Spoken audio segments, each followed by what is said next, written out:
lumayan Pak. Mantap. Dapur umum ya. Itu om, dapur umum, kece. Aja dipisah. Aja dipisah, dapur umum. Nah, iku. Sampeyan gen piro? Kan purba. Golek milenial iki. Kolonial. Kolonial ujung. Kolonial ujung mau milenial. Ini avatar. Avatar. Ini. Air, sungai, bumi, Api. api. Berarti jiwa penyidiknya betul. Saiki ku ono iwak-iwakan. Iwak apa iki? Iya, ya iwak. Badar pupuran itu tadi. Nah, itu bahaya itu.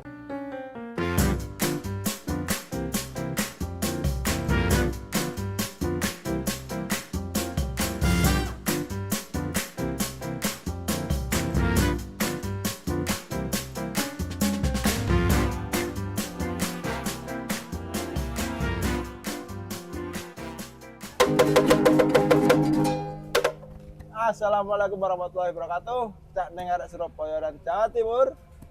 Kembali di acara Dakon. Takon. Ya. Cirolo Dadak Takon. Kali ini Eca, sikat aja. ya, kali ini kita akan membahas masalah apa, Cak? Masalah proklim, Proklim. perubahan iklim. Perubahan iklim Iya. dan air. banyu. Banyu. Ya, banyu. Ya. Kecek-kecek lah nih. Iya. Nah, Mari ini kebetulan terus sih.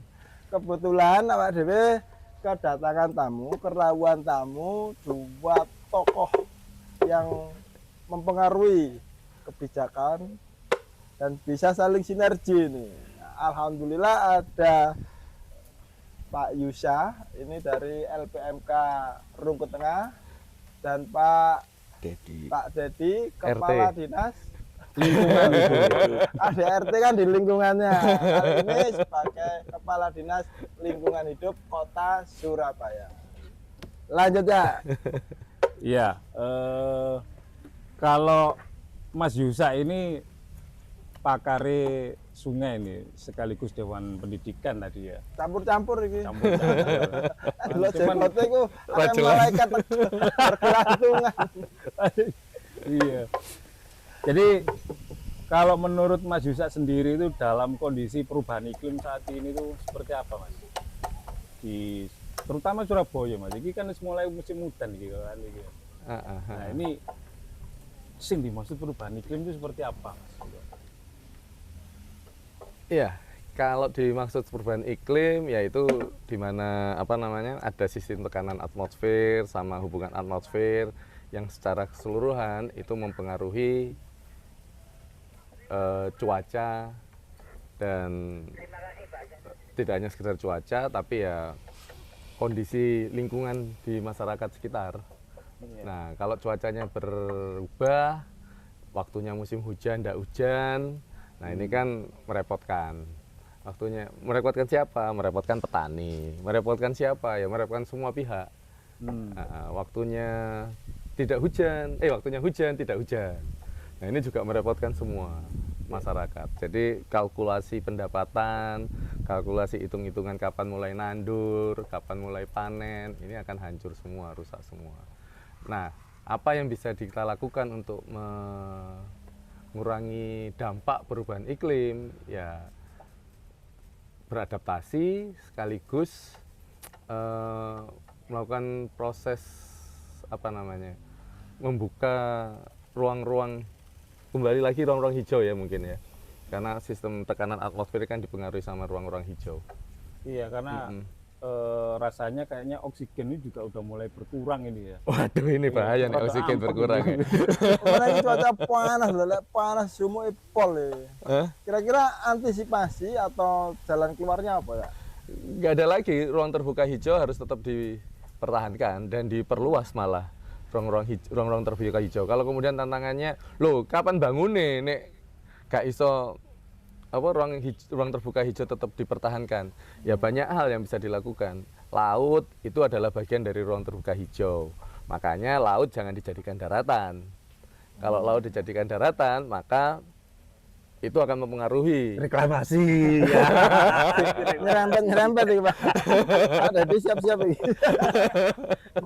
Gue sampean aman noe Mas ya. Iya. Ini kan siap. Aman kan. Ini terkait sama ruang terbuka hijau yang dimiliki oleh Surabaya. Data mungkin akan disajikan oleh Pak Dedi ya untuk yang lebih konkret. Tapi memperluas atau menambah ruang terbuka hijau itu adalah hal kewajiban. Regulasinya pemerintah Kota Surabaya sudah cukup baik. Terbukti apa? Ada kawasan konservasi mangrove, hutan mangrove, luasannya juga sudah. Kemudian beberapa pinggir sungai itu dijadikan lahan hijau, lahan terbuka hijau ya. Sudah, dan tidak hanya sebagai lahan terbuka hijau, tapi memang ditanduri. Nah ini. Tapi hebat loh, Mas. Kalau kita lihat itu sekarang Kepala Dinas Lingkungan Hidup itu sudah menyabet apa Cak? 23 penghargaan di tahun Itu sing ketok Cak, sing gak ketok ya apa? Iya.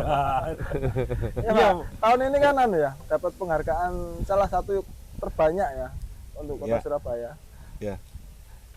Jadi gini nih, langsung masalah proklim lagi ya, Nggih, Pak nggih. Yusak ya. Jadi memang dari kementerian memang ada program proklim itu program kampung iklim istilahnya singkatannya. Nah ini dilombakan bagaimana masyarakat ini bisa melakukan adaptasi dan mitigasi terhadap perubahan iklim ini. Memang perubahan iklim ini didominasi karena perilaku manusia. Iya. Dominan itu Pak ya. Dominan terjadi perilaku manusia. Contohnya penebangan pohon misalnya, sehingga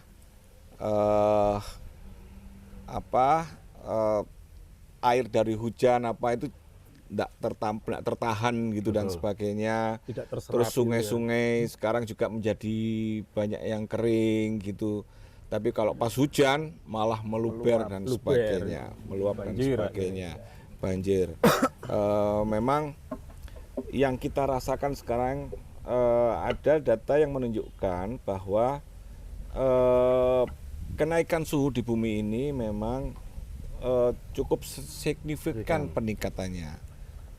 30-50 tahun yang lalu itu 10 tahun baru ada kenaikan 1-2 derajat. Ini data-data dari yang disampaikan. Tapi sekarang 1 tahun ini suhu bisa naik 1 derajat dalam 1 tahun. Dan pada saat dilombakan ini memang ada beberapa kriteria ya, kampung-kampung mana yang dianggap oleh kementerian ini kampung yang proklim. Jadi ada tingkatannya. Ada proklim Pratama, Madya, Utama, kemudian Lestari.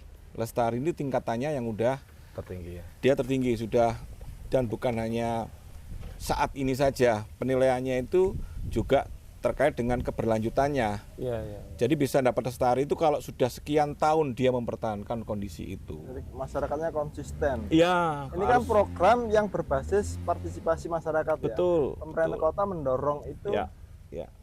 Dan memang Seperti apa Pak dorongan dari pemerintah? jadi gini, tentunya saya sampaikan dulu ya, tadi yang 23 itu proklim aja. Proklim aja itu kampung yang dapat 23. Jadi yang Lestari ini 2, ini baru pertama kali satu kota mendapat 2 kampung proklim Lestari. Seluruh Itu Indonesia. seluruh Indonesia. Wah, hebat ini. Jadi baru pertama kali ini. Biasanya satu kota ini hanya 1 aja yang Lestari. Ini ada 2. Tapi ini 2 Kampung. wilayah Lestari. Jadi bisa RW, bisa kelurahan, Pak. Di mana aja tuh? Di Banjar Sugian sama Kebonsari kayak. Ya, Kebonsari ya, Pak Kebonsari Yudi apa itu yang Gayungsari? lurahnya. Kayak bukan, Pak, di wilayah deket Jambangan kan, Pak. Kecamatannya ikut Jambangan. Ya, ya, ya. Kecamatannya ikut Jambangan. Jadi dan 2 kampung ini harus membina, punya binaan kampung-kampung yang lain, minimal 10. Jadi 2 kampung ini punya 2 binaan yang mampu menjadi kampung proklim utama. Nah, sehingga ini 20 ditambah 2.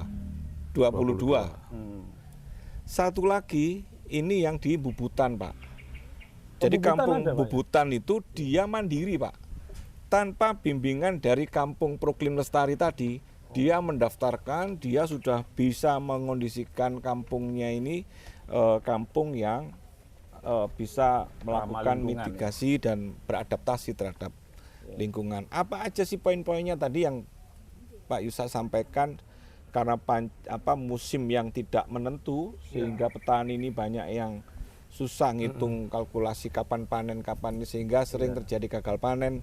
Efek dari gagal panen itu kan kelangkaan bahan makan ya. Iya. Ya itu tadi. Pengaruh itu, Pak. Ya. Kampung-kampung yang dinilai bagaimana dia kalau terjadi gagal pangan, dia bagaimana cara beradaptasinya. Maka kampung-kampung itu ada yang menang itu dia punya lahan-lahan yang dia siapkan. Apabila terjadi kelangkaan pangan, dia punya ada hidroponik, ada urban farming yang dilakukan di kampung-kampung itu. Jadi semua itu terkait juga dengan ketahanan pangan nantinya, Pak. Ya, efek dari perubahan iklim kan macam-macam efeknya. Paling besar Termasuk sampah.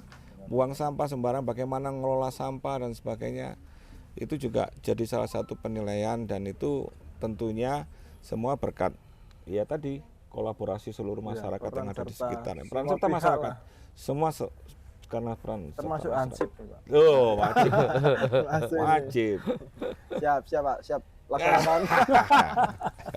Terus ini Pak, peran apa Pak yang bisa untuk mendorong masyarakat untuk lebih aktif lagi lah.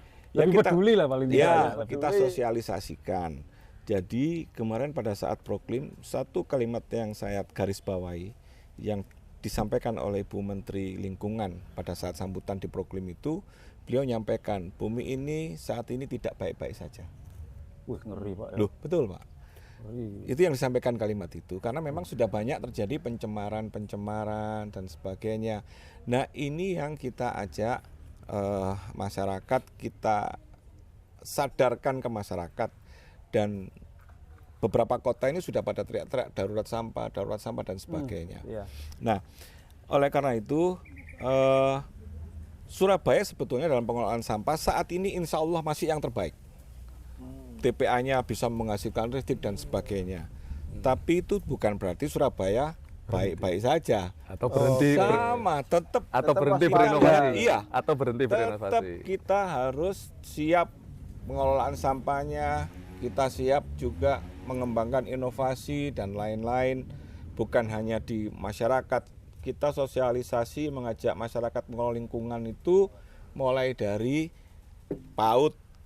Dari kemarin itu kita kumpulin guru-guru PAUD, Pak, kurang lebih 1000 sekian itu di Convention Hall hari apa ya, kemarin hari Rabu kalau nggak salah, hari Kamis. Iya, iya, keren itu. Kita ajar mereka mulai adik-adik, bagaimana kalau adik-adik itu harus diajarin gitu Pak, nggak bisa cuma dikasih teori. Kemudian untuk adik SD, SMP, kita kemarin melakukan pemilihan Pangeran Putri Lingkungan, Pangput Lingkungan. Jadi seminggu yang lalu kita dari siswa-siswa gitu ya. Iya, jadi adik-adik SD, SMP itu ya kayak pemilihan Cakning lah, kayak pemilihan, tapi ini Pangeran Putri Lingkungan. Tapi yang kita nilai bukan cantik sama cakepnya, tapi proyek dia apa. Dia harus punya proyek. Satu yang istimewa, salah satu finalis Pangeran Putri Lingkungan ini ada siswi SMP 19 kelas 2, Verlita Anggraini Putri. Dia ngelola cangkang telur, Pak. Bisa. Untuk digunakan sebagai Jadi pupuk kan, dia kan zat kapurnya kan tinggi. oh iya, Cangkang telur anak kelas 2 SMP, dia itu mulai kelas 5 SD, Pak. Ngumpulin cangkang telur, dicuci, dijemur, kemudian digiling. Oke. Bayangan Bapak anak kelas 2 SMP, Pak Ansip, bayangan sampean. Anak kelas 2 SMP, ini cangkang telur loh ya. Kalau telur kan 1 kilo gitu, Pak. Ini cangkangnya, Pak. Betul. Cangkangnya, kira-kira dia mampu mengolah berapa Kira-kira kilo? males, Pak. Cangkang telur kira-kira berapa kilo bayangan sampean? Enak nggak, Anak Pak? kelas 2 SMP loh. Bobotnya itu Pak, sama Iya, nih piro bobotnya itu? cangkang itu loh ya. Kira-kira bayangan Bapak berapa yang dia mampu kelola? Bisa Paling dia 5 kilo. Oh, 5 kilo. berkunjung dari warung ke warung itu untuk memungut itu. Bukan, nanti saya jelaskan. Iya, iya, Bapak, gimana? dia sekarang sudah mampu mengelola cangkang telur sebanyak 20 ton, Pak. Dalam Mulai sekali. dia kelas 2 SD. Wah. 20 ton. Kalau Luar telur masih biasa. enak, ini cangkangnya, Pak. Ah. Tadinya saya nggak percaya. Bapak juga bisa cek tuh di SMP 19. Saya datang ke sana, Pak. Bener ta? Saya kan dikasih info sama Presiden Tunas Hijau itu, si Samroni itu. Dia yang ngadakan itunya. Ron, kan nggak guyon ta, 20 itu Besar. wakil lho Ron, aku bilang. Gak percaya ini Pak, tak datengin Pak. Betul Pak. Jadi gudangnya sekolah SMP 19 itu isinya cangkang telurnya si Verlita ini. Tapi itu masih berupa cangkang nggak Pak? Loh, sudah digiling Pak. Oh, udah digiling. Sudah diolah. Jadi tepung Jadi gitu ya? dia tadi kolaborasi Pak. Anak situ Pak sudah kolaborasi. Sepiku Tempo dulu, Oke. pabrik Sepiku Tempo dulu yang di Ronggot Iya, itu. iya. Cangkangnya diambil dia setiap hari minggu sekali Pak diambil Pak. Diambil untuk Bawa geledekan, bawa pickup itu diambil sama dia. Terus diapain tuh Pak? Jadi kalau teman-temannya itu ekstrakurikuler main basket, pramuka, dia enggak Pak di sekolah nyuci cangkang telur tadi Pak. Luar biasa. Dicuci, habis gitu dijemur di lapangannya di sekolahan itu, kemudian digiling. Nah, kami di LH support Pak yang begitu-begitu. Siap. Kita siapin mesin gilingnya, kita bantu Pak. Mesin gilingnya. Jadi itu luar biasa. Itu berarti lompatan pemikiran Pak ya, anak usia segitu bisa Bayangin, kolaborasi. Dia masuk finalis, mudah-mudahan dia nanti menjadi pemenang ya. pemenangnya. Gitu. Untuk effort yang dia lakukan. Tongane lur, tongane. Dan ini kemarin yang finalis itu ada kurang lebih 85 dan kemarin diselempangkan sama BPJ Pak. Oh. Jadi yang masuk finalis nanti dinilai selama ini, dia selama aktivitas nanti dia pakai selempang itu. Finalis Pangeran Putri Lingkungan. Selama aktivitasnya dia akan dinilai sepanjang perjalanan ini. Kemarin dia sudah diselempangkan sama BPJ. Nah, setiap anak dia harus punya proyek.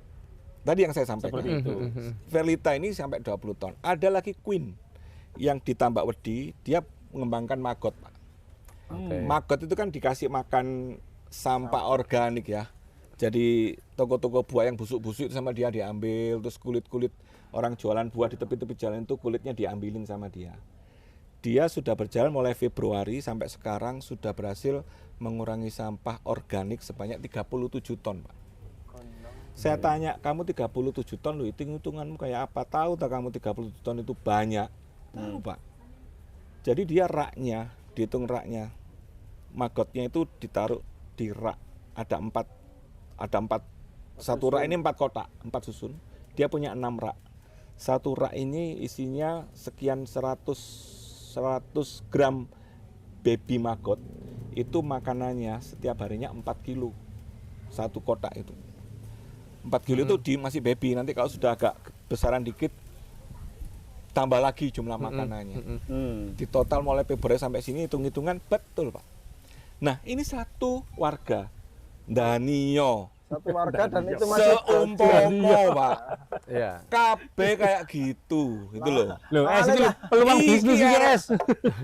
Dan maggot ini ya sekarang pangsanya juga bagus, sementara ini untuk pakan bebek juga bagus. Iya. Untuk pakan ternak, bahkan kalau di luar dengan kualitas tertentu bisa untuk kosmetik. Terus kemudian ada yang dikeringkan, itu juga protein tinggi. Ada yang disangrai itu atau dijadikan pakan ternak. banyak produk turunan yang produk dihasilkan. turunannya banyak yang dihasilkan untuk itu.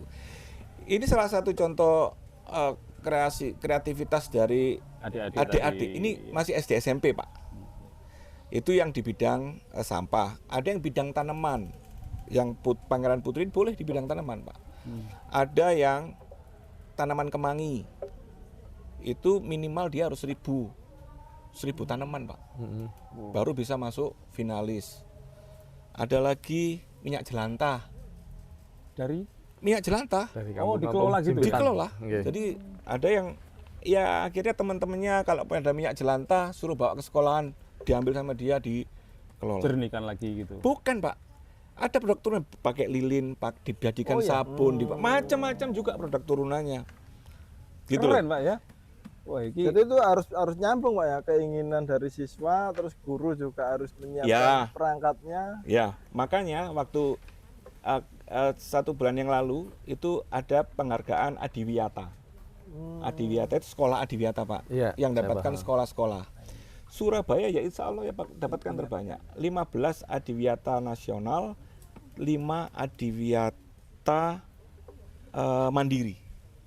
Jadi Adiwiyata itu tingkatannya juga gitu, ada berjenjangnya kota, provinsi, nasional, mandiri.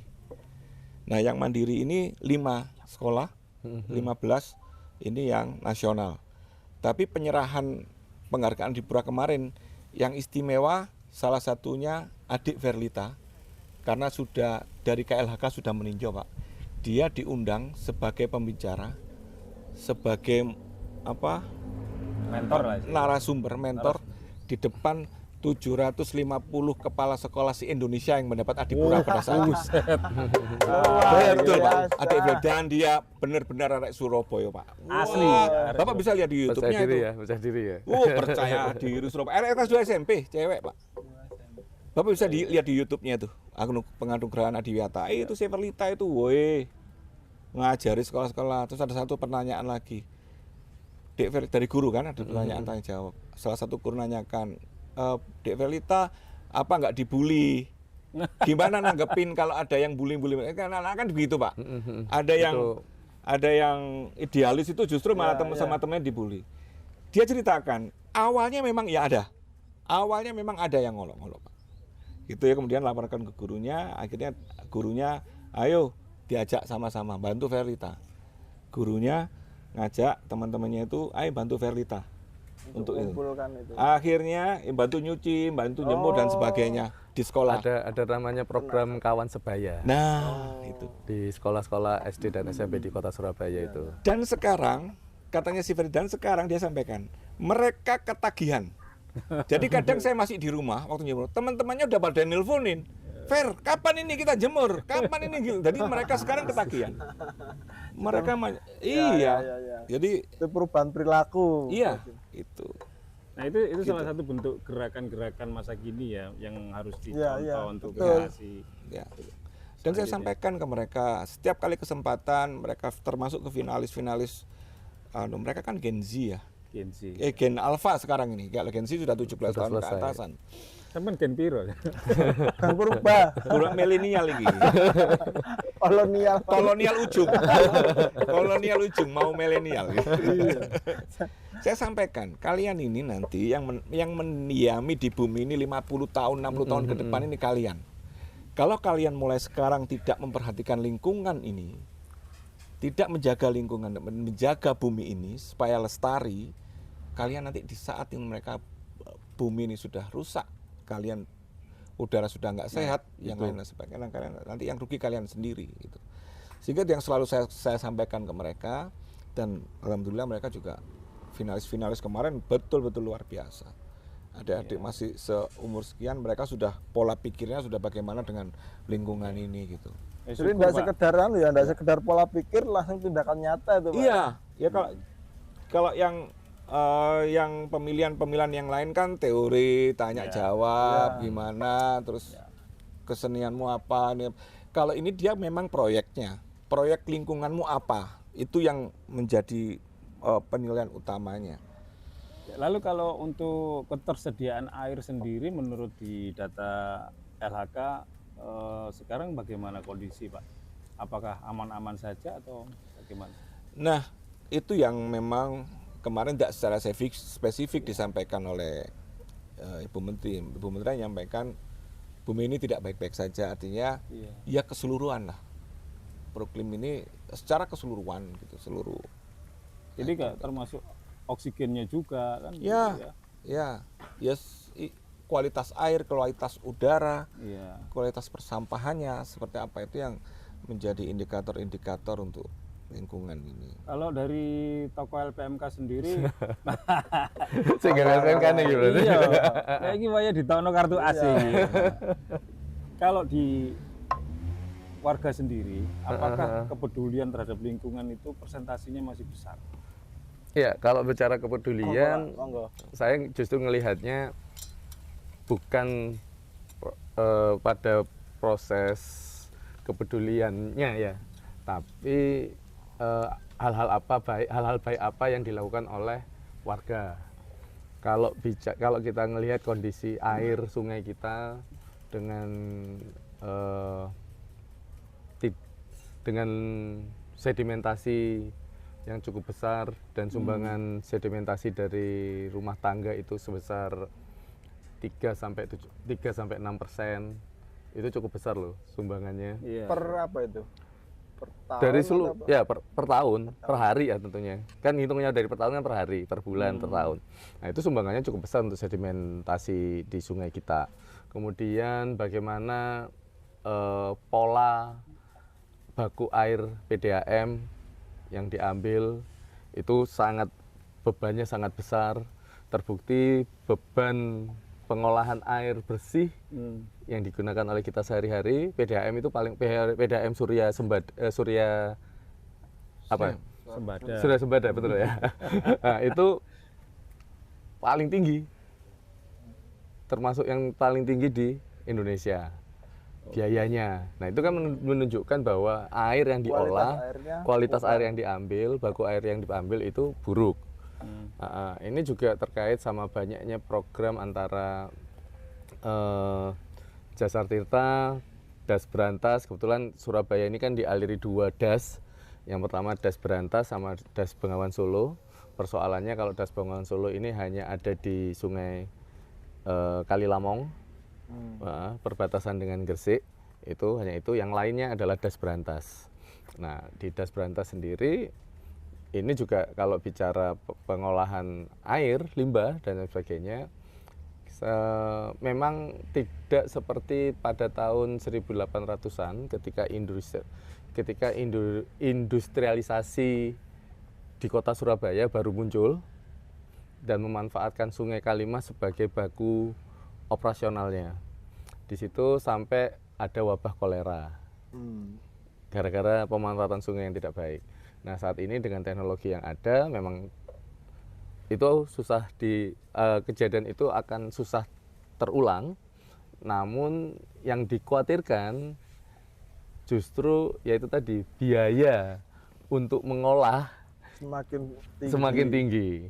Nah, bagaimana seharusnya kita bisa bersama-sama mengurangi hal-hal semacam itu, mengembalikan fungsi sungai dari yang sekarang fungsi sungai itu cuma ada 3 di Surabaya menjadi 5 fungsi.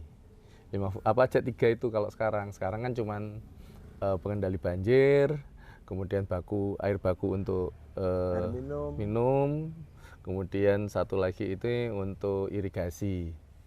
Di beberapa daerah di kota Surabaya masih digunakan irigasinya. Nah, ditambahkan apa yang keempat, kalau saya sebagai pemerhati air, ini avatar. Air, sungai, bumi, api. Transportasi air di Surabaya itu harus dimunculkan lagi. Kenapa? Karena dengan menggunakan transportasi air itu adalah satu-satunya transportasi yang bisa mengangkut puluhan bahkan ratusan ton dalam satu waktu tanpa membangun infrastruktur yang sangat mahal. Pesen perahu ini sing akeh, Mas. Napa? Pesen perahu ini sing akeh. Loh, pesen perahu ini saged setunggal. Satu kapal itu kan bisa mengangkut berapa ribu ton dan berapa ini. Nah, asal sungainya cukup untuk mengangkutkan itu sudah berapa karbon yang bisa dikurangi tapi itu kan memungkinkan nggak? Sangat memungkinkan di sungai di Surabaya. Ada 4 sungai besar di Surabaya yang sangat memungkinkan. Ada Sungai Kalimas, Beranjangan, Greges, dan Kali Jagir. Secara fungsional jadi alat transportasi sekaligus mengurangi emisi kalau itu diangkut di ya, darat. ketika bicara fungsi sungai tadi. Nah, fungsi satu lagi yang kelima itu adalah fungsi ketahanan pangan. Loh, kok iso? Sungai itu ada ekosistem. Ansip kan ya rata-rata. Ya apa lho. Berarti jiwa penyidik betul ya. Sungai kan ada ikan. Oh, ya. Ekosistem ini yang harus dijaga dan dirawat. Ikan masih ada enggak di sungai-sungai tersebut? Ikan asli berantas, apakah sudah diinvasi oleh ikan-ikan lain yang bukan ikan asli berantas? Nah, kalaupun tidak, seberapa besar sih dampaknya ikan yang tidak asli berantas ini merusak lingkungan? Nah, kalau mungkin enggak itu jadi salah satu ketahanan pangan, benteng ketahanan pangan itu. Bisa sih Mas, tadi yang saya sampaikan salah satu indikator proklim ya, ketahanan pangan. Terus untuk air juga itu salah satu indikator. Jadi kampung-kampung yang juara proklim itu mereka mengelola air, Pak. Mereka rata-rata punya IPAL. Jadi biasanya ada IPAL komunal, itu rata-rata mereka juga punya. Jadi biasanya kita limpasan air dari kamar mandi kan langsung dibuang aja gitu kan. Kalau yang perkampungan yang pro iklim tadi, mereka punya IPAL. Bisa dikelola lagi sehingga air itu masih bisa dimanfaatkan kembali, minimal untuk siram-siram, untuk cuci motor, ini masih bisa. Jadi tapi lah untuk dipakai mandi lagi kayaknya masih belum. Atau apalagi diminum gitu masih belum. Jadi air limpasan itu masih bisa difungsikan lagi daripada siram-siram pakai air PDAM kan Pak. Mending kan ya tadi didaur ulang limpasan air kamar mandi itu disaring lagi, kemudian bisa dipakai untuk tadi dimanfaatkan untuk itu. Sisi lain mereka juga banyak menanam biopori Pak. Tadi yang disampaikan untuk menahan air supaya nggak langsung ngelimpas. Jadi ada beberapa biopori. Dulu biopori masih modelnya dikasih paralon yang 1 meteran itu ditanam, dikasih lubang sehingga air kalau hujan masih nyerap ke situ dulu, bisa untuk mengisi air tanah. Iya dan sebagainya. Itu istilahnya memanen air. Nah, sekarang sudah ada yang tipikal yang 1 base sumur itu, Pak. Jadi satu rumah dia dari plafon ya, dari apa Pak?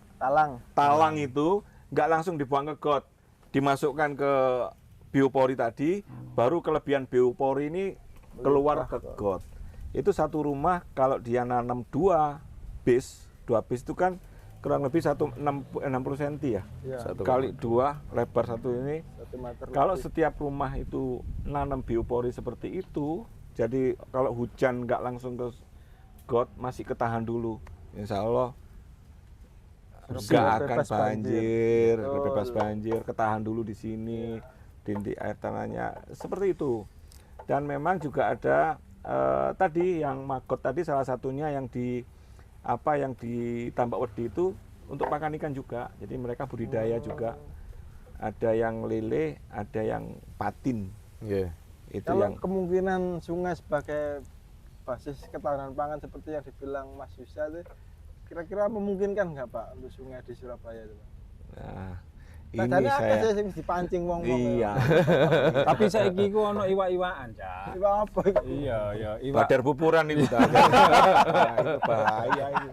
Loh, kalau Badar bicara ini, bupuran. kalau bicara Tenggaan tuh kamu badar buburan. Caan sih. Hari iki. Kalau bicara tentang ini ya, kita ngelihat fenomena alam sungai di kota Surabaya. Yang menarik itu di depan hotel mana? Hotel Bali Penile. Ya, itu kan di pinggir sungai, kanan kirinya sungai kan masih cukup banyak pohon. Itu kalau sekitar jam 2, jam 3 sore, itu kawan-kawan mau ada di dermaga milik Dinas Perhubungan di sana, jadi kan bisa ngelihat kalau nggak salah ada sepasang, kalau nggak 3 ekor bangau. Itu mereka menetap di situ. Oh, liar itu ya. Kemudian kawan-kawan nelayan saya nggak bisa nyebut nelayan karena dia ngambilnya pakai jaring ya. Tapi bukan nelayan juga. Kalau nelayan kan sering penjaring. Penjaringan ya.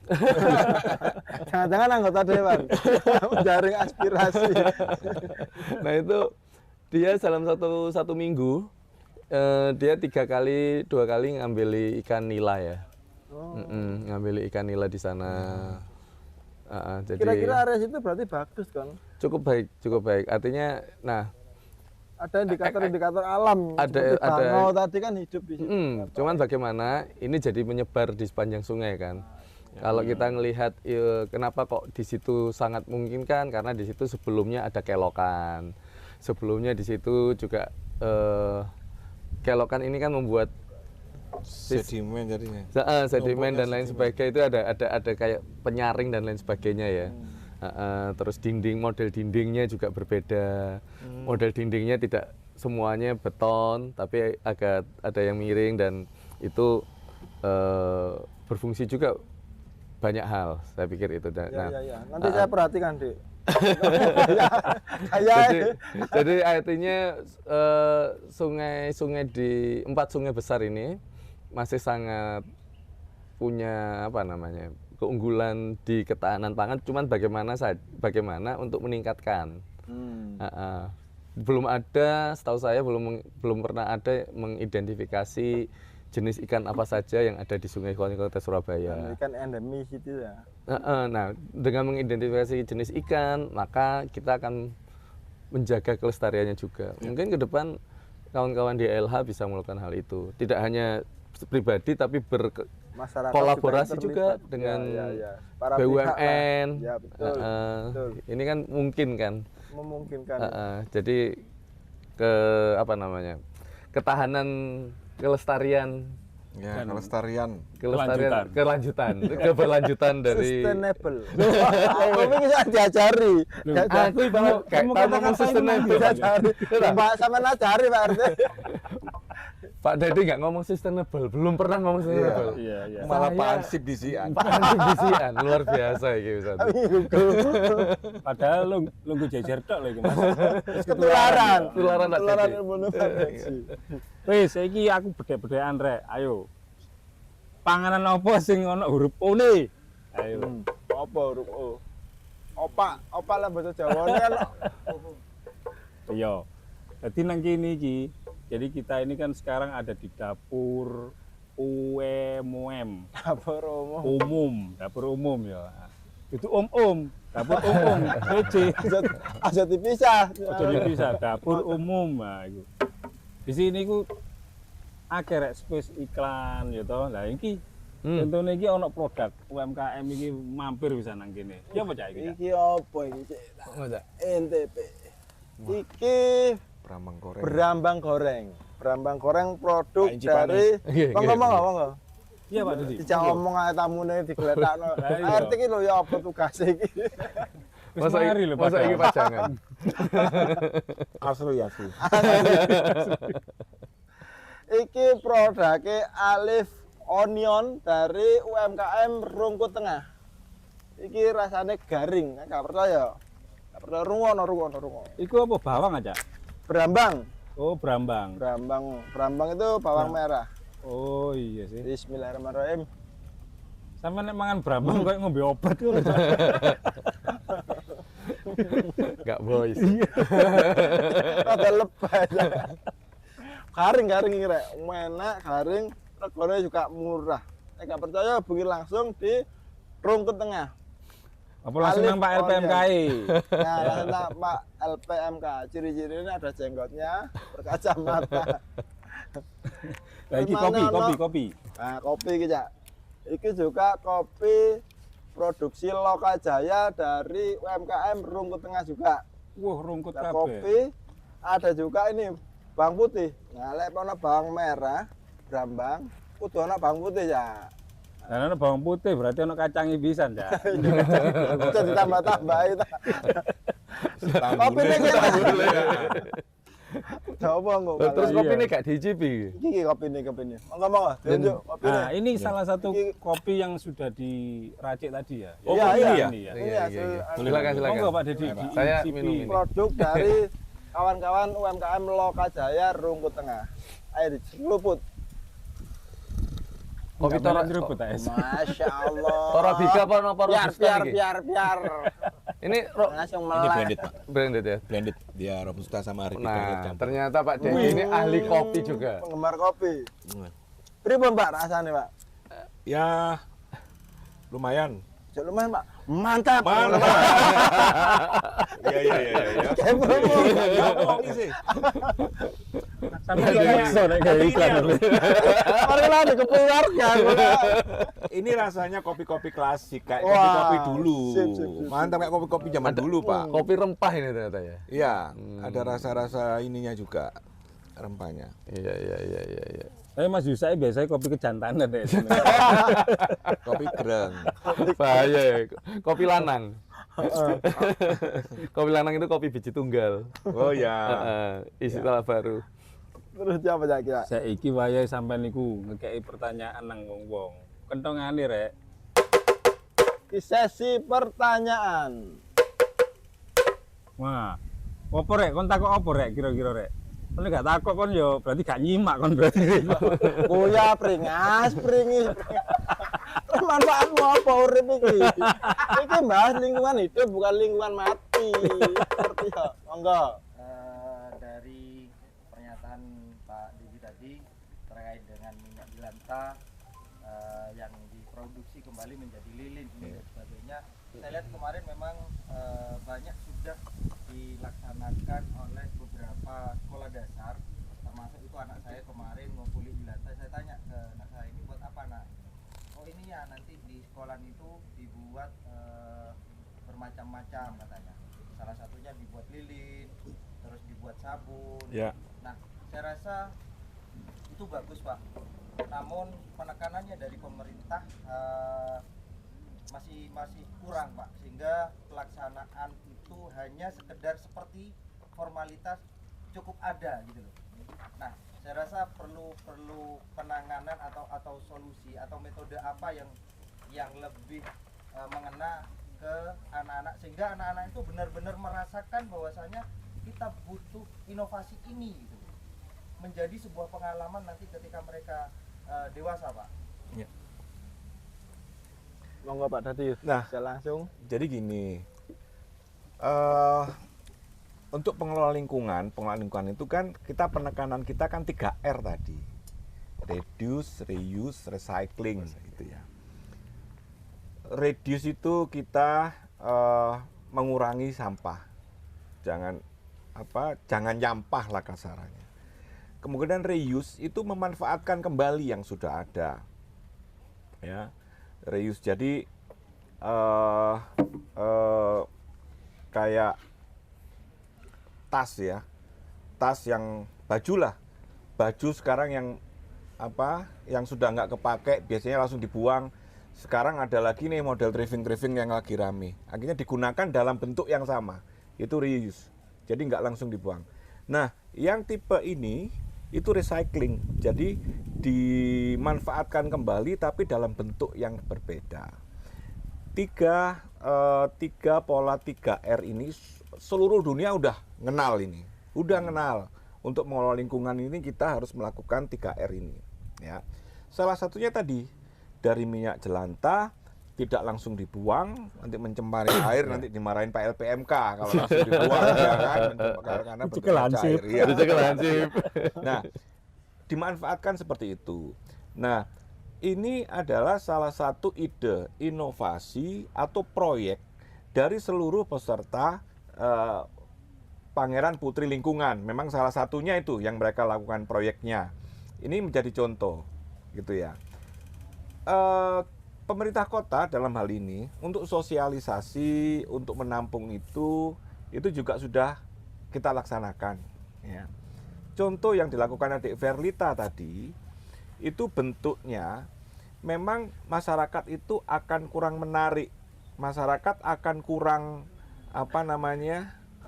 tadi dari Pak Ansip sing sustainable-nya itu males sustainable kalau tidak ada timbal baliknya. Adik Verlita kenapa bisa bertahan mulai kelas 5 SD sampai sekarang dia masih bergelut di cangkang telur tadi? Karena adik Verlita ini kemudian menjual hasil-hasil tadi melalui online. Sehingga ada pendapatan. Di situ akhirnya yang membuat ketertarikan untuk kalau ada legi-legi ini gitu kan, iya, tertarik untuk semangat, terus Pak, ya. semangat. Demikian juga yang banyak dilakukan oleh masyarakat saat ini bank sampah. Ini saya ngomong lagi Pak LPMK, monggo masyarakat di Surabaya ini sudah ada 665-an bank sampah di seluruh kota Surabaya. Ada aplikasinya. Kemudian bank induknya yang di Dinas Lingkungan Hidup itu ada bank sampah induk untuk menampung warga yang mau menjual sampahnya. Gitu. Bank sampah induk yang di Dinas Lingkungan Hidup Kota Surabaya itu bukan pemerintah, Pak. Dia swasta. Pendapatannya dari jual sampah, dia nggak jual sampah, dia membeli kemudian menjual lagi membeli dari masyarakat kemudian menjualnya lagi ke industri gitu ya.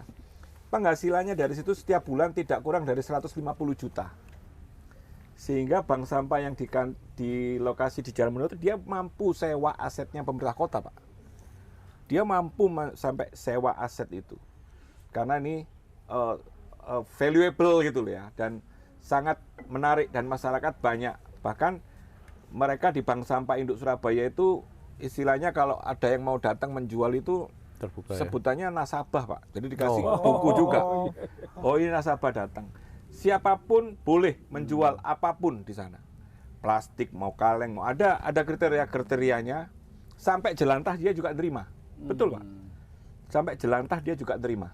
Nanti ditimbang dia dihargai berapa dan dia bisa dalam jumlah tertentu dia punya Fukuda dan pickup gitu ya. Punya kendaraan roda 3 sama pickup. Dia boleh dalam jumlah tertentu dia ditelepon untuk ngambil dia mau. Dan dia punya nasabah prioritas juga, Pak. Oh, gitu. Jadi kayak bank-bank gitu, Pak. temenan. Dia punya nasabah prioritas. Jadi kendaraannya itu diprioritaskan untuk nasabah prioritas tadi. Sampai ada yang sekali transaksi itu bisa 30 juta. Sekali transaksi dia ngambil sampah itu ditimbang hasilnya sampai segitu. Mulai buku bekas, semua, Pak. Kecuali pacar bekas, Pak, di sana enggak boleh, Pak. Bekas pacar enggak laku. Mantan areke. Nah, seperti itu selalu kita sosialisasikan. Kembalikan lagi ke masyarakat. Memang masyarakat semua kayak adik-adik tadi. Kalau itu hasil sosialisasi, hasil dari perintahnya Bu Guru, perintahnya ini, ya tadi sak kebiaran aja. Tapi kalau itu berangkat dari hatinya, Kesadaran. dari keinginannya dia, itu pasti akan lebih sustainable. Itu Pak, Dari calling harapan dan kami passion. gitu. Dari calling dan Jadi passion. passionnya dia gitu. Jadi harapan kita itu kan begini Pak, program ini kan sangat baik sebenarnya, sangat bagus dan sangat baik. Jadi harapan kami adalah penekanan yang lebih terhadap guru untuk menyampaikan kesadaran ini kepada anak sehingga menjadi seperti yang Bapak sampaikan, menjadi fashionable bahwasannya lingkungan itu harus kita jaga dan kita rawat dengan baik. Nah, hal itu kami harap ada penekanan yang lebih kepada pemerintah Kota Surabaya untuk menyampaikan kepada anak-anak itu agar ini tidak hanya menjadi sekedar formalitas semata. Kalau saya malah bukan gitu. Jangan gurunya yang ditekan-tekan terus sama pemerintah kota. Nah, orang tuanya yang harusnya bisa. Ngapunten. Kemarin yang hari Jatim Fair yang di Grand City. Itu saya 2 hari, hari Kamis dan hari Jumat. Itu kita kumpulin. Yang hari Kamis yang pertama itu kita undang guru-guru, Pak. Kita berikan ini, sosialisasi ini. Guru-guru. Kemudian hari Jumat paginya, ya bersamaan dengan Jatim Fair. Jatim Fair kemarin yang di Grand City tanggal berapa ya? Minggu yang lalu. Okay. Seminggu yang lalu. Hari yang kedua adalah wali muridnya Pangeran Putri Lingkungan tadi. Wali murid, dan itu kita sosialisasikan juga. Kenapa gini? Bahkan Tunas Hijau itu LSM yang bergerak di bidang lingkungan, dia khusus untuk anak-anak sekolah. Dia sudah lama kolaborasi dengan Dinas Lingkungan Hidup. Tunas Hijau ini presidennya namanya Zamroni. Dia dulu masih muda sekali, lulus SMA itu sudah sudah membentuk LSM ini, Pak. Ya, LSM atau apa ya istilahnya, Tunas Hijau Indonesia. Dan dia satu-satunya yang pernah diundang di White House Amerika Serikat karena ini, Pak. Karena suksesnya. Karena sukses program-programnya untuk mengelola lingkungan di Surabaya ya. di Surabaya, Pak. Tunas Hijau. Dan dia yang jadi kita memfasilitasi aja, kayak pemilihan Pangeran Putri Lingkungan itu mereka. Cuman kita fasilitasi rapatnya, kita fasilitasi penghargaannya, kita fasilitasi gedungnya pada saat rapat apa dan sebagainya. Ini. Semoga ada Tunas Hijau yang lain juga. Ya. Oke. Kalau cuma satu Tunas Hijau berarti Ya. Ya kalau ganti tunas biru. Ini, Pak, Tunas Hijau ini Zamroni luar biasa. Dan kita fasilitasi gitu aja. Pak, besok gini-gini, saya pokoknya acara itu saya selalu datang. Saya utamakan selalu datang karena di situ saya bisa punya kesempatan untuk nitip-titip bumi ini gitu, Pak. nggih. Nah, Menjaga lingkungan ini gitu. sekarang kita sudah masuk waktunya ke segmen nostalgia. Sepertinya Apa kita? beliau-beliau ini kayaknya seneng nyanyi juga ini. Nah, ini kalau menurut saya kita sedikit beda-bedaan aja. Siap. Iki lagunya apa iki? Ya. Get I always be shoulder of Terlalu tua untuk saya lagu ini. Iku. Terlalu tua lagu ini untuk Sampai saya. umur piro? Kan lo jenggotif lawas tuh, Bang. Nah, kalau Pak Dedi dulu seneng band-bandan apa enggak ini? Enggak, Masa sekolahnya saya ini itu? enggak biasa. Pak Dedi tahu aja. lagu itu, Rutan? nggak lengkap sih lagunya. Nah, iya enggak lengkap coba. Soldier of Fortune. Sealbum lo ya. Soldier of Fortune itu tak. Iya. Ternyata Bos.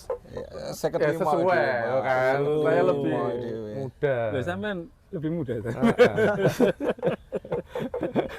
Saya Second itu lima itu, Pak. Saya SMA 55. Dulu teman saya sekelas itu drummernya Grass Rock. Dulu kalau masih ingat Grass Rock ya, Riri itu loh, Pak. Riri itu drummernya Grass Rock. Dulu satu kelas, terus karena sering bolosan, bukan bolosan di kelas tidur karena kalau malam kan ngamen. Iya, di kalau THR malam- ya. Bukan Pak, di Helmi, di pub-pub gitu. Grass Rock itu dari kalau malam-malam ngamen, main musik di pub-pub gitu. Jadi kalau masuk sekolah ngantuk tidur gitu, Pak. Akhirnya pindah dia. Nah, sempat ada kejuaraan band se-Jawa dan Bali di Semarang, SMA 9 ini juara umumnya. Iya. Dapat drummer terbaik sama basisnya, Mas Wahyu itu. Iya. Tapi nggak sempat ikut main band atau Enggak. menjadi penyanyi begitu Enggak. ya. Saya nyanyi enggak seberapa suka Mas nyanyi. Oh iya iya. Penyanyi suka saya kalau penyanyi. Penyanyi. J. Penyanyi, J. Duduk Nggak bernyanyi. seberapa suka. Duduk bernyanyi. Jangan dikonotasikan yang aneh-aneh ya. Iya. Enggak, ini satu linier sebenarnya. Guyon. Oke.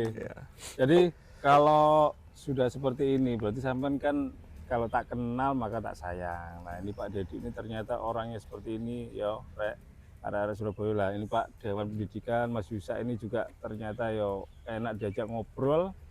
Nah, sekarang kita masuk ke segmen apa ini, Cak? Segmen lagu Merangkum, Cak. merangkum. Yo. Kono lagu ya. Gimana? Salah tulis itu berarti. Salah tulis. Sing ndukur. Oh, merangkum Kesimpulannya iki. pembahasan. Nah, kesimpulannya apa? Wah, aku gara-gara sustainable kok kon ngerangkum. Oh, Ngeliyen aku. apaan sih Pak sing rangkum. Nah, Manggale iya. kesurupan Ini Einstein. ini untuk sustainable acara. Iya. Iya. Iya sih. Iya, harus berkelanjutan acara seperti ini. Acaranya Iya. harus berkelanjutan. Jadi ini acaranya ini. Jadi intinya Jangan sampai berkala. Iya. Kala muncul, kala tidak. berkala ya. Kalau ono. Nah, jadi kalau kita simpulkan semua tadi, Cak, ya, Cak Ansip. Siap. Jadi intinya itu sampean menit kudu push up sampean. Siap, perintah. Semua yang dilakukan oleh generasi muda saat ini jangan menunggu disuruh, tetapi segera bergeraklah sesuai dengan kesadaran. Terus Ya. apa, Cak? Bahwa lingkungan itu tanggung jawab bersama. Ojo njakakno pemerintah tok, ojo njakakno wong-wong liyane. Kita berangkat bersama-sama dari segala lapisan masyarakat. Ayo njoko bumine awak dhewe. Ngono Cak ya. Iya. Nah, untuk memberikan semangat itu, ya Pak LPMK dan Pak Kadis ini yang akan selalu memberikan dorongan kepada semua lapisan masyarakat ya, terutama siswa-siswa ini. Ojo apa istilahnya Berpangku tangan. berpangku tangan, terus ngenteni perintah. Lalu ketok ono sing reget ya, ono sing anu ya langsung diresiki kan ngono. Kalau tahun kemarin 22 kampung, 23. 23 kampung, tahun besok harus kali 3 Kali 3 ya. atau kali 2. Berarti 1000 kampung ya. Iki ketokane turunane wasit anu Bahrain ya. Wasit Oman ya. Ngitungi gak iso. Oke. Terima kasih semua penonton yang sudah ikut acara Dakon. Apa Dakon itu, Cak? Dadak takon. Nek gak takon gak eru kon rek kan ngono. Terima kasih konco-konco sing wis hadir. Ojo kapok, ojo pegel, terus berbuat kebaikan demi kelangsungan hidup Kota Surabaya. Manusia. umat manusia. Bumi ini. Lu gede aku mek Kota Surabaya. Loh, Surabaya kan ya ono lingkungan yang sekitarnya juga. Karena lingkungan yang sekitar misalnya kacau, imbasnya ke Surabaya. Karena ingat ya, angin nggak punya KTP ya. Iya. Sungai itu juga Iya. seringkali Ya, air nggak punya KTP. seringkali di Indonesia itu sungai dijadikan alat perbatasan. Oh ya. batas alaminya. Nah, ketika Sungai. bicara Surabaya bersih, kampung sebelah gak bersih, sopo sing ngeping bersih sungai iki? Kena Ya, imbasnya. Ya. Oh ya, jangan lupa bagi teman-teman yang mau pasang iklan atau sponsor ya. Ya, Bisa titip-titip di sini. nempel Di nang kono acara ini. kene. Iki ono studio Aminoto ganti Nanti tak dukno, tak bongkar. Ganti Tak apa, Dak? omahe. totalan lagi. Oke. Ini belum tersentuh rutilahu ini. Oh iya. Kayaknya di Datarno apa gak jadi? Ojo, akar budaya iki. Budayanya sampean. Oke, sampai ketemu lagi, Cak. Sampai ketemu lagi di lain kesempatan. Saya ucapkan Assalamualaikum warahmatullahi wabarakatuh. Waalaikumsalam warahmatullahi wabarakatuh. Cak, biasanya mari ini salaman-salaman, Re. Boleh lali. Terima kasih supportnya, Pak. Oke.